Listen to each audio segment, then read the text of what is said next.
آپ کے علم میں اس سے پہلے بھی آ چکا ہوگا اور ابھی بھی آپ کو یاد دہانی کرا دی گئی ہے کہ میری گفتگو کا موضوع ہے اللہ تعالیٰ کا انسانوں سے واحد مطالبہ۔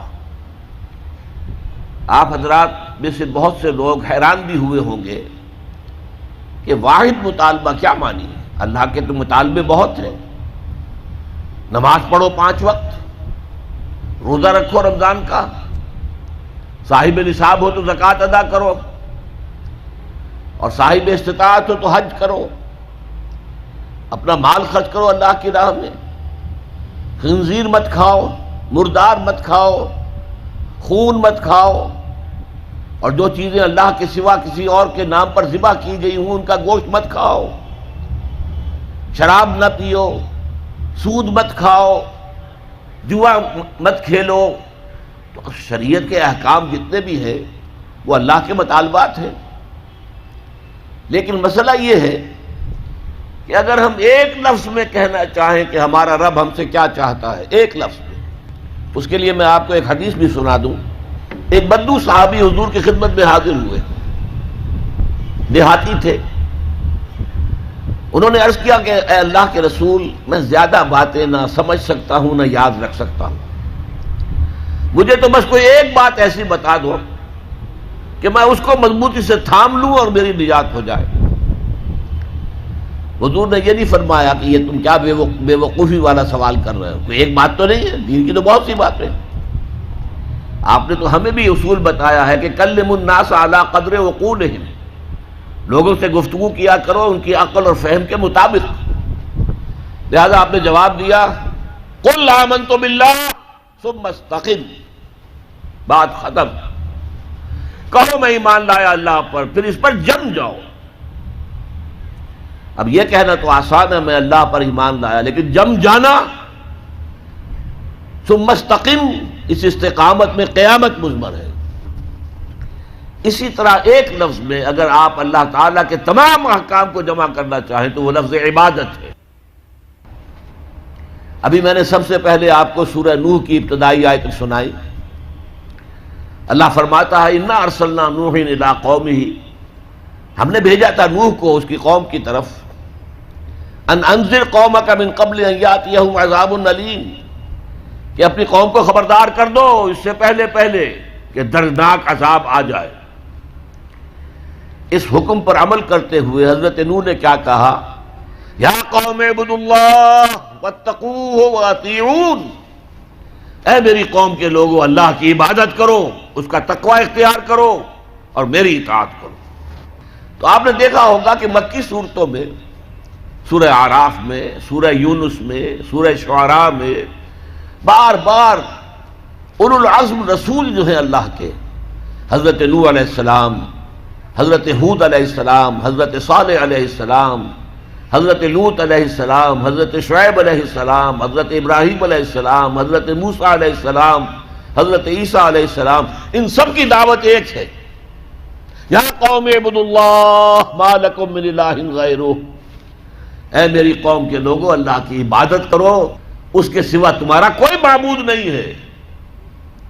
کہیں الفاظ آتے ہیں یا قوم اعبدوا اللہ واطیعون، اے میری قوم کے لوگوں اللہ کی عبادت کرو اور میری اطاعت کرو۔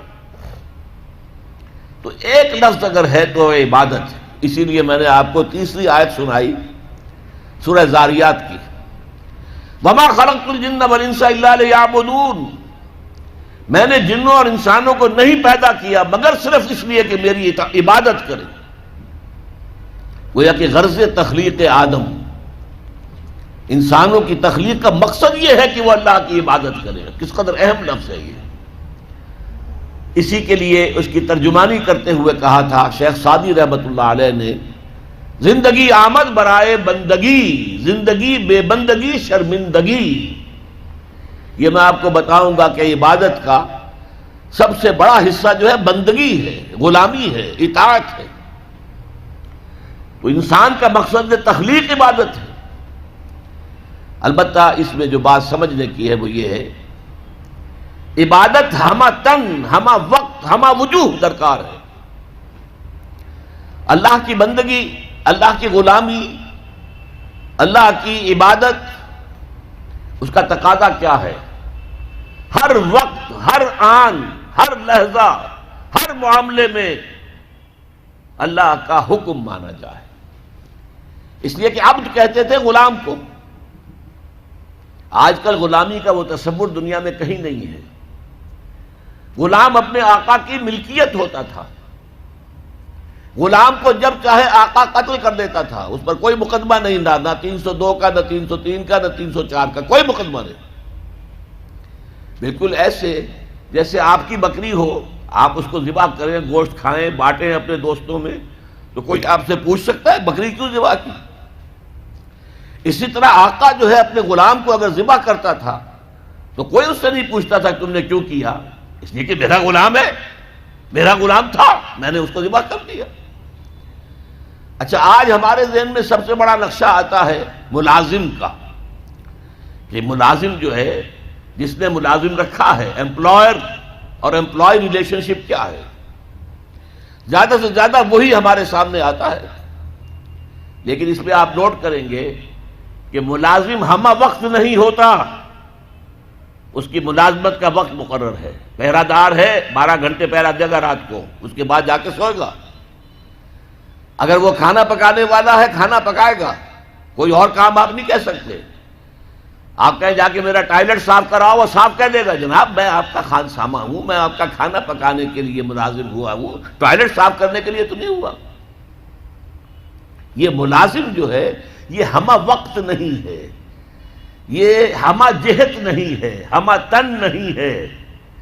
لیکن غلام جو ہوتا تھا، غلام کسی وقت بھی انکار نہیں کر سکتا. رات کو 12-1 بجے آقا حکم دے، وہ اس کو پورا کرنا ہوگا، جو حکم دے پورا کرنا ہوگا.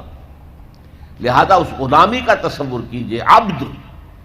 عبد سے بنا عبادت. جیسے بندہ، فارسی میں عبد کا لفظ کیا ہے؟ بندہ.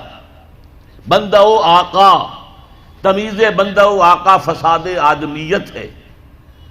لیکن وہ بندہ جو ہے جس سے بندگی بنا ہے، تو میں نے ابھی آپ کو شعر سنا دیا، زندگی آمد برائے بندگی، زندگی بے بندگی شرمندگی. تمہیں تو پیدا ہی کیا گیا اس لیے کہ ہماری عبادت کرو. تمہارا مقصد تخلیق یہ ہے کہ ہماری عبادت کرو. تو یہ عبادت ہے ہمہ تن، ہمہ وقت، ہمہ وجوہ، اللہ کی اطاعت، اللہ کی غلامی، اللہ کی بندگی.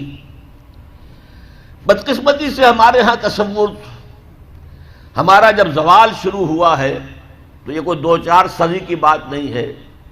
1000 سال سے ہمارا زوال زوال زوال زوال زوال چلا آ رہا ہے. اس زوال میں ہمارے مفہوم بدل گئے ہیں، ہمارے معنی بدل گئے، الفاظ کے، اصطلاحات کا مفہوم تبدیل ہو گیا ہے. اب ہم کیا سمجھتے ہیں؟ عبادت ہے نماز، روزہ، حج اور زکوٰۃ، بس یہ عبادت ہے. اور عبادت کسے کہتے ہیں؟ بہت غلط بات ہے. سوچئے، اگر عبادت یہی ہے نماز روزہ، تو کیا ہم 24 گھنٹے نماز پڑھتے ہیں؟ اللہ نے کہا میں نے پیدا ہی کیا عبادت کے لیے. تو کیا 24 گھنٹے روزہ رکھتے ہیں؟ کیا 12 مہینے روزہ رکھتے ہیں؟ کیا ہر وقت 24 گھنٹے نماز پڑھتے ہیں؟ نہیں. یہ نماز، روزہ، زکوٰۃ، حج، یہ عبادات تو ہیں. وہ اصل عبادت ہے بندگی، اطاعت، غلامی، جو ہمہ وقت ہے، ہول ٹائم، ہمہ جہت، ہمہ وجوہ، اللہ کی اطاعت. البتہ اس میں ایک چیز کا اضافہ کیجئے، اطاعت مجبوراً بھی ہوتی ہے. آج سے 60 سال پہلے انگریز حکمران تھا ہم پر، ہمیں اس کی اطاعت کرنی پڑتی تھی، لیکن ہمیں انگریز سے محبت تو نہیں تھی نا. اسی طرح بنی اسرائیل غلام تھے آل فرعون کے، حکم تو مانتے تھے، بیگار میں پکڑے جاتے تھے، کام کرتے تھے، جانے بھی دیتے تھے، لیکن وہ فرعون سے محبت تو نہیں کرتے تھے نا. لہذا عبادت جب اللہ کی ہوگی، وہ صرف اطاعت نہیں ہوگی بلکہ محبت کے ساتھ ہوگی. اطاعت کی جائے ہمہ وقت، ہمہ تن، ہمہ وجوہ، لیکن انتہائی درجے میں اللہ سے محبت کے ساتھ. یہی وجہ ہے کہ 2 بڑی عظیم شخصیتیں، امام ابن تیمیہ اور حافظ ابن قیم رحمۃ اللہ علیہما، ان دونوں نے جو ڈیفینیشن کی ہے، ہاؤ ٹو ڈیفائن عبادت، عبادت ہے کیا، تو حافظ ابن قیم کہتے ہیں العبادت تجمع اصلین، دو چیزوں کو جمع کرنے سے عبادت بنتی ہے، غایت الحب و غایت الذل والخضوع، حد درجے میں اللہ سے محبت کرنا اور حد درجے میں اس کے سامنے جھک جانا، بچ جانا، جو حکم دے، جو فرمان ہو حاضر، یہ ہے عبادت۔ البتہ یہ ہے، نوٹ کیجئے، عبادت کا چونکہ جو جسم ہے وہ ہے اطاعت۔ جیسے میرا یہ جسم ہے، 2.5 من کا وزن ہے، لیکن اس کی اصل حقیقت وہ جان ہے۔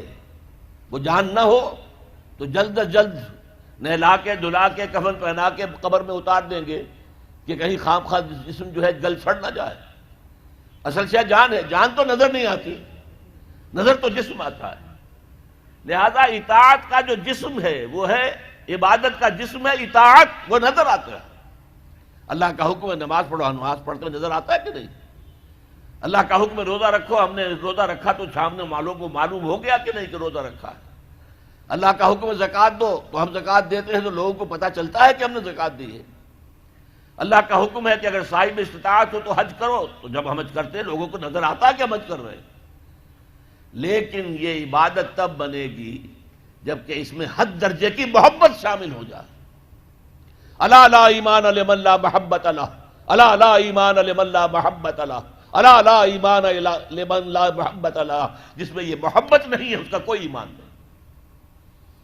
محبت اللہ کی نمبر 1 اور محبت اس کے رسول کی نمبر 2، یہ دونوں محبتیں ہوں تو ایمان ہے، ورنہ نہیں۔ قرآن میں فرمایا گیا والذین آمنوا اشد حبا للہ، اشد حبا للہ۔ اشد کا لفظ آپ جانتے ہیں، شدید ترین۔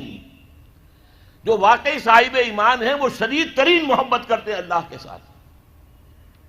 اور رسول نے اپنے بارے میں فرما دیا بہت خوبصورتی سے، لا یؤمن احدکم حتی اکون احب الیہ من والدہ وولدہ والناس اجمعین، تم میں سے کوئی شخص مومن نہیں ہو سکتا جب تک کہ میں اسے اس کے باپ سے، اس کے بیٹے سے اور تمام انسانوں سے زیادہ محبوب نہ ہو جاؤں۔ تو یہ محبت روح ہے، نظر تو نہیں آتی۔ نظر آئے گی اطاعت کہ آپ نے اللہ کا حکم مانا، رسول کا حکم مانا، لیکن یہ اطاعت عبادت تب بنے گی جبکہ اللہ کی محبت کے جذبے سے سرشار ہو کر اللہ کی اطاعت کی جائے۔